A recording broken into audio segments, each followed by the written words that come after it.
Yaku minasan, welcome back again with Mr. Gini sini. One Piece chapter 1084 akhirnya udah rilis kemarin malam di Maya Plus. Well, karena makanya udah rilis, bangga. We're gonna lang-langgian, it's time to react new chapter, okay? Let's go.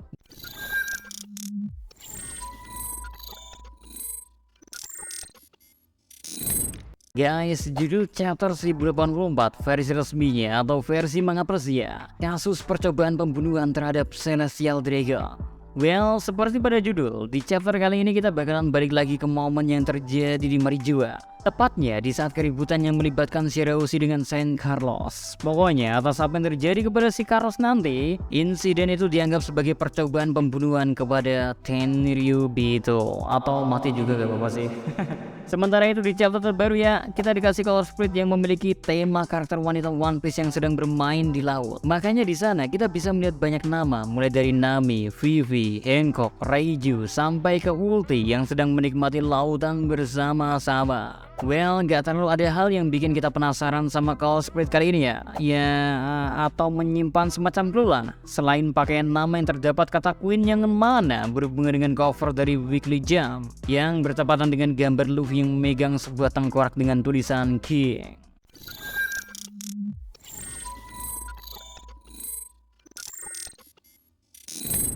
And now masuk ke menu utama yang langsung dibuka tanpa basa-basi oleh orang nomor 2 dari pasukan revolusi yang sudah mencoba mencari kunci ke dalam kastil Pangaea. Di momen itu terdapat beberapa hal yang sebenarnya cukup menarik untuk kita bahas. Kayak misalnya aja ya, pertemuan tak sengaja Sabu dengan Bonnie, yang mana keduanya uniknya gak saling terkejut karena mereka berdua tahu kalau mereka sama-sama memiliki tujuan yang sama. Apalagi posisinya Bonnie sendiri juga sudah sering memantau apa yang dilakukan oleh pasukan revolusi. Sehingga Bonnie tentu tahu atau setidaknya familiar dengan Sabu dan kegiatan yang akan dilakukan oleh pasukan revolusi. Sementara itu Sabu sendiri gak terkejut dengan kehadiran Bonnie karena dia pernah mendengar suatu informasi tentang Kuma yang memiliki seorang anak perempuan. Ya, berkat memiliki informasi tentang satu sama lain, gak butuh waktu lama ya untuk mereka berdua bisa saling percaya dan mengetahui kalau mereka memiliki tujuan yang sama. Makanya Bonnie pada akhirnya memutuskan untuk mempercayakan ayahnya kepada Sabu dan kawan-kawan. Sementara itu dia sendiri ya mengungkapkan kalau dirinya akan bergerak ke Pulau Egghead setelah dia selesai berurusan di atas tanah suci ini. Sedangkan untuk Sabu sendiri dari awal ya, dia emang udah berencana untuk gak kembali bareng dengan kapten dari pasukan revolusi lain. Karena memang ada sesuatu yang ingin Sabu lakuin, terlebih saat dia mendengar apa yang dikatakan oleh beberapa prajurit di Marijua yang sempat bergosip tentang mulai berkurangnya penjaga di sana. Karena ada isu beberapa penjaga melihat sesuatu yang tak seharusnya. Well, buat kita sendiri sebagai pembaca ya, kita tentu tahu apa yang dimaksud oleh para penjaga di Marijua itu tapi momen itu mungkin bisa kita jadikan sebuah clue tentang kemana arah Sabu bergerak selanjutnya. Soalnya kita tahu kan momen Sabu yang berada dekat dengan mayat dari Raja Cobra nanti. Hal ini kemungkinan awalnya didasari oleh rasa penasaran dan curiga Sabu tentang adanya suatu hal yang janggal. Makanya mumpung dia masih berada di Marijua, Sabu mencari informasi sebanyak mungkin. Keren sih si komandan nomor 2 dari tentara revolusi ini. Next, momen pun pindah ke salah satu hal yang paling menarik perhatian di chapter ini dimana percakapan antara Tetua Gorose dengan Raja Cobra dimulai. Uniknya, entah mengapa ya, cara berdiri dari kelima Tetua Gorose seakan memiliki jarak di antara orang ketiga dengan dua lainnya. So, kita merasa kalau mereka sengaja melakukan hal itu dengan suatu tujuan yang masih menjadi tanda tanya. Tapi kita skip dulu pembahasan itu karena apa yang diungkapkan oleh Raja Cobra tentu jauh lebih menarik dari apapun.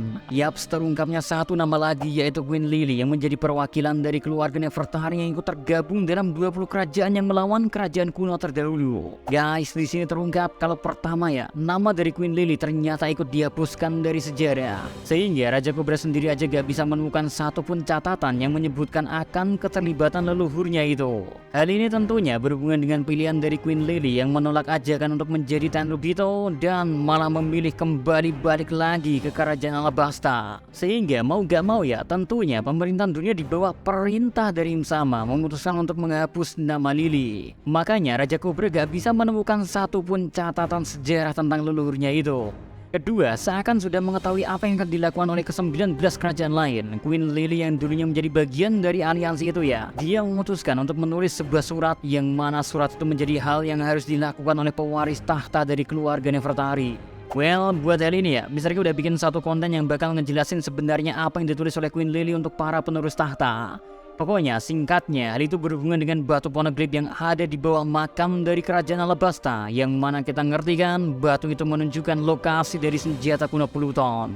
Ketiga, dari apa yang diungkapkan oleh Raja Kobra kepada tetua Gorose, bisa kita ambil kemungkinan kalau Raja Kobra seperti gak sama sekali mencurigai pemerintahan dunia sebagai musuhnya. Makanya dia percaya kalau tahta yang kosong gak akan pernah diduduki oleh siapapun, karena setiap kerajaan sudah menancapkan pedangnya sebagai janji kalau mereka gak akan menduduki tahta itu. Lalu kemungkinan itu juga didukung oleh betapa polosnya Raja Kobra yang bertanya tentang apa makna dari huruf D. Yang mana pertanyaan itu aja sampai membuat kaget Gorose ketika mendengarnya. Yaps, dari ekspresi kaget para tetua Gorose, aman rasanya untuk kita simpulin kalau mereka gak menyangka kalau Queen Lily akan bertindak sejauh itu. Sampai-sampai menulis sebuah surat yang emang secara turun-temurun terus diberikan kepada pemimpin dari generasi selanjutnya, hingga akhirnya surat itu jatuh ke tangan dari Raja Kobra. Ya, kita pindah bahas dulu momen yang terjadi di luar ya, sebelum lanjut ngebahas apa yang terjadi kepada Raja Kobra nanti. Soalnya yang lanjutin tentang apa yang tertulis di judul soal percobaan pembunuhan, di sini sebenarnya kita udah tahu kalau Carlos itu menginginkan si Rosie sebagai budaknya. Sedangkan hal ini tentu ditentang oleh siapapun yang ada di Sonore, kecuali ayahnya dan CP0 yang lebih berpihak kepada Tenryubito.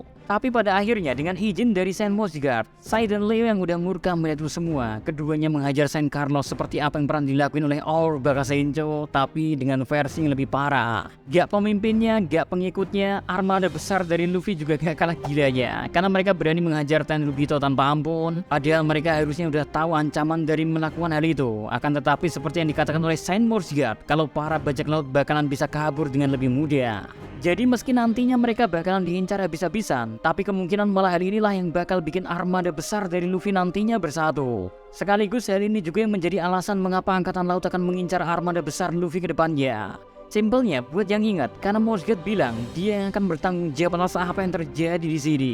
So kita ngerti kan kalau Guts naik aja sampai harus turun tangan untuk menyelesaikan keributan yang melibatkan para Tenryubito. Di sisi lain, Kuma yang ternyata ada di sono ya juga akhirnya diselamatin oleh Morire, sehingga kita bisa tahu bagaimana cara pasukan revolusi bisa membawa kembali Kuma. Ditambah Karasu udah memiliki kunci yang sebelumnya ditemukan oleh Sabo. Sedikit tambahan ya, sebenarnya kemampuan dari Karasu ini bisa dibilang salah satu yang paling mencolok dari keempat kapten pasukan revolusi. Soalnya di saat dia berhadapan dengan seorang admiral, dia masih bisa mengirimkan satu gagak ke Sabo untuk mengambil kunci borgol Kuma. So bisa dibilang kemampuan dari Karasu ini sungguh di atas rata-rata ya. And last, balik lagi ke momen perbincangan dari Raja Kobra dengan Gorose, yang pada akhirnya ditutup dengan kedatangan Im-sama yang gak hanya mengejutkan Raja Kobra, melainkan Gorose aja sampai ikut terkejut. Karena mengapa Im-sama datang padahal dia tahu kalau Raja Kobra masih ada di sono. Well, keterkejutan dari Raja Kobra jadi bukti kalau dia gak menyangka adanya seseorang yang bisa menduduki tahta itu. Tapi kalau kita hubungkan dengan janji yang disimbolkan dengan pedang, apakah mungkin kalau Im-sama adalah Lily? Karena satu-satunya kerajaan yang gak terikat dengan janji gak boleh menduduki tahta itu adalah keluarga Nefertari. Sedangkan kita sendiri juga tahu kalau terdapat satu pedang di Chamber of Flower yang mana kemungkinan besar pedang itu merupakan pedang dari Queen Lily yang awalnya menolak untuk ikut naik ke Marijua. Dan satu cocok lagi ya, kayaknya cocok buat nutup chapter ini. Chamber of Flower atau ruangan penuh bunga yang menyimpan sebuah pedang dan tempat berdiamnya Im-sama. Kalau kita hubungkan dengan nama Lily yang juga merupakan nama bunga, apakah ini semua hanya kebetulan belaka? Gak ada kebetulan di One Piece sih, apalagi ada kemungkinan lainnya. So, see you again next time. Adios, stay safe everyone. Salam. Ada Maria.